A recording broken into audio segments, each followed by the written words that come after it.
Hey guys, welcome back. Thanks for joining me for another video. Sorry, I've been a bit quiet this week. I have had problems with the new car and it's been returned to the person that I bought it off of on Monday for him to fix some of the issues. I took it up to my garage for a once over and I'm so glad that I did. They found three major problems: an oil leak, there's something to do with a crack in something to do with the engine, the fuel injectors are busted, and it's a miracle that I have been driving that and not had an accident. So not very happy. My stress levels have been going whoop, whoop, whoop, whoop. I've got that stress vein appearing.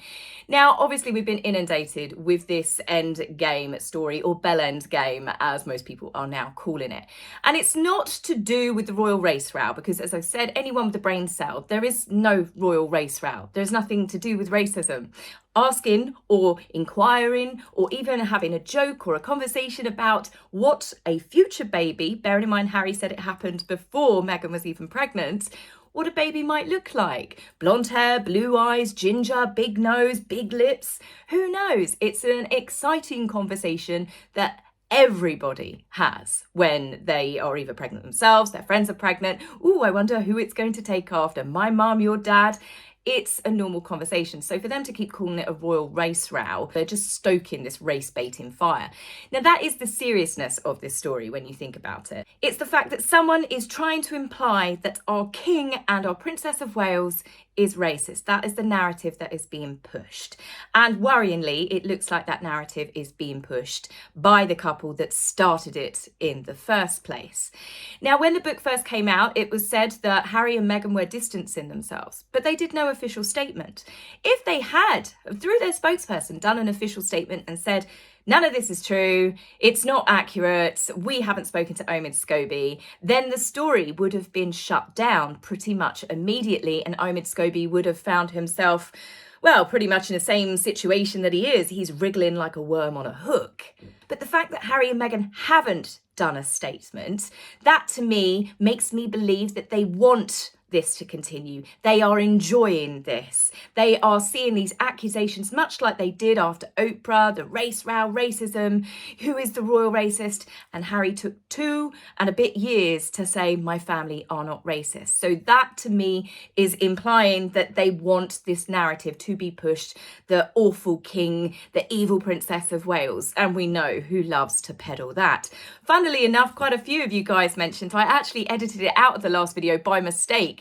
But with calling Catherine Katie Keene, it comes as no great shock that Katie Keene was a character in the Archie comics. Archie, who Thomas Markle has admitted that Meghan loved. Archie, the name that they called their son. But then, of course, there is also the story that Prince George's code name, you know, when he was out and about in public, was Archie. So Meghan deliberately picked that to piss off the Prince and Princess of Wales, which I think is just generally her agenda these days. I believe that they could have, as I said, shut the story down. They haven't. Now, what they have done is actually confirm it. Someone, a friend, directly in contact with Harry and Meghan, has spoken for the Duchess of Montecito and said that Meghan never intended for those names to become public. She never publicly intended for them to have their names exposed to the world. So by that statement, that is confirming that the two people accused of it is correct. And it's thrown Omid under the bus further because it's like, well, where would you have got that information from? It's said that the king is investigating internally, and I hope that story is completely untrue because I will be pissed at King Charles myself if he thinks that his loyal staff need a microscope on them when all of the accusations and awful things that have happened have come directly from his second son and his choice in wife. Now, as for Omid putting these accusations out into the world, he is, of course, denying it. But Omid is denying everything that's in that book. He got called out on TV, which I've absolutely loved, of calling Catherine a Stepford wife. And then you did refer to her as a Stepford wife, though, which is kind of offensive too, isn't it, Omid? It said Stepford wife-like. There is a sort of like very reserved, almost Stepford-like approach to the, it's kind of mean. position. It is a kind of a hard thing to say. Yes, Craig Doyle, a new TV presenter taken over ITV's This Morning, did not let this one slide, and I'm really glad that he didn't. There is absolutely nothing complimentary about calling a woman Stepford wife-like. A woman that does not behave or think in an independent way. She obeys without thinking. She's docile, domesticated, has no desires or ambitions of her own, and she dresses pretty to please. In the books and the films, they are basically fembots. They are robots. Sorry, plot spoiler. Husbands have designed their women to be nothing but subservient, obedient clothes horses that are there to breed and to bake. So no, calling Catherine Stepford wife-like is not a compliment in any way, shape or form. In fact, Omid, it's reported, mentions Catherine in the book 291 times and has dedicated a whole chapter telling us about Catherine's flaws, but don't worry, he will put in the odd backhanded compliment in there, so when he's questioned about it, he can say, oh, well, I was actually comparing her to the Queen. I was saying that she's stoic. I just meant that she's perfect for the royal family. And you can hear the venom still. But Omid likes to say that the royal family were misogynistic with the so-called treatment of his paymaster. Omid has also said that he never said the word racist. It was always unconscious bias. And, well, there's another clip for you here. Their mere story has raised issues about misogyny within the institution of the monarchy, about unconscious bias or racism. And I know Harry called it unconscious bias. I'm still going to call it racism because I think that it's only not racist when it's unconscious. The second someone makes it conscious to you and you try and minimize it or skirt the topic, or recollections may vary it, that is racism. So Omid is even admitting in that interview that even though Harry said his family weren't racist, he said, I'm not taking that. I'm going to say that racism was still very much part of the issue with the royal family. And now we're expected to believe that Omid wasn't trying to imply that there was a royal race row and the King and the Princess of Wales were in fact racist. Now, Omid has said that, one, he's not pals with Meghan. He's never sat down with her. He's never directly got information from her. He has said that he is a victim in all of this, believe it or not. He is being treated unfairly and he is as frustrated as everyone else over the names of the two royals being published in the Dutch version of his book. He's frustrated. He's upset. I can only imagine how the people that are being accused are feeling and the fact that they can't really speak out. But it's not just the King and the Princess of Wales. Omid has also implicated the Dutch publishers and, more importantly, the translators. This one woman has done this job for 20 years. She is good at her job. She loves her job and she was gifted the task of translating this book.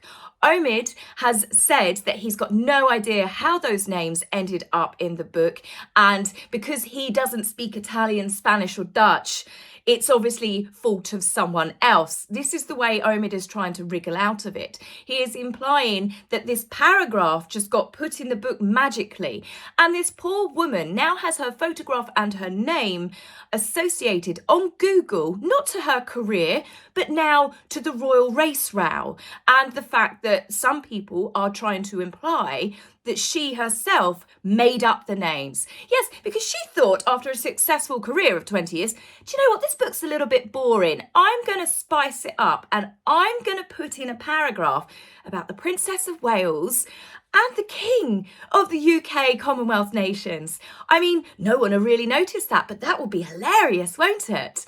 Of course she didn't. Now, Omid is also being quite tricksy with his wording. Do you want to apologise to the royal family, to those names that are out there? It's not for me to apologise because I still want to know what's happened, and... But the buck stops with you, surely. It doesn't stop with me because there are irresponsible people in this country that have broken the law and repeated names that should never have been repeated, should never have been named. The book I wrote, the book I edited, the book I signed off on did not have names in it. He keeps saying that the manuscript that he signed off on did not have the names. That's not answering, did you ever, in any version of that book, whether it be version 1 or 15, did you have those names in that book at any point, Omid?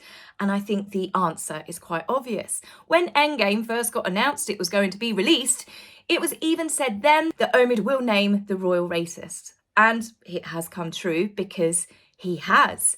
He can say that he didn't in the English versions and the other versions, but how else would those names have got into any version of a manuscript to be sent over to the Dutch translators? It's clearly obvious when a manuscript is in its first phases compared to when it's been signed off by the editors. It's the official stamped, signed, I's are dotted, T's are crossed version that is just purely being sent out to translators. Lots of translators have actually been speaking out on social media saying this would never happen. And this poor lady has said the names, the paragraph, it was there black and white. This is what I do for a job. So it's pretty disgusting that Omid is trying to throw everyone else under the bus here. So Omid is naturally going into victim mode. He's saying that he's been harassed. He's, getting lots of insults online. It's not fair. And, it's a little bit like, well, boo-hoo, buddy, boo-hoo. But Omid can't keep sticking his head above the parapet and accuse members of the royal family or anyone publicly of saying something that is potentially incredibly damaging and not expect backlash or people querying or asking, why have you done that? It's unbelievable that he could have this sort of pathetic victim mentality. Now, whilst I personally have had so many different things said about me, it has been tough, it has been horrible. It's been horrible seeing my name in newspapers alongside the word racist troll. It's been incredibly upsetting, but I don't sit there and complain about it. I just kind of brush it off. If anything, I take it how the royal family handle it. And they have inspired me a little bit. Never complain, never explain. Just brush it off, just ignore it. All it is words. Anyone who cares about you and knows you and loves you knows the truth. And that's all that matters in this world. And Catherine, I'm in no doubt, and the king must truly see the outpouring of love that they have had since these accusations have come out. They can see that no one believes it, that it's ridiculous, that it's Harry and Meghan that are getting the backlash. It is Omid Scobie that is getting the backlash. Even TV personalities who are not fans of the royal family, anti-monarchists, Republicans, not the US, obviously, political party, but Republicans, the people that want a republic, have even spoken out and said this is absolutely ridiculous. This is over a story which is completely pointless. But to be putting baseless accusations like this out into the world against the Princess of Wales and the King, it makes people feel genuinely sorry for the royal family more than anything, because this is coming from very, very close to home.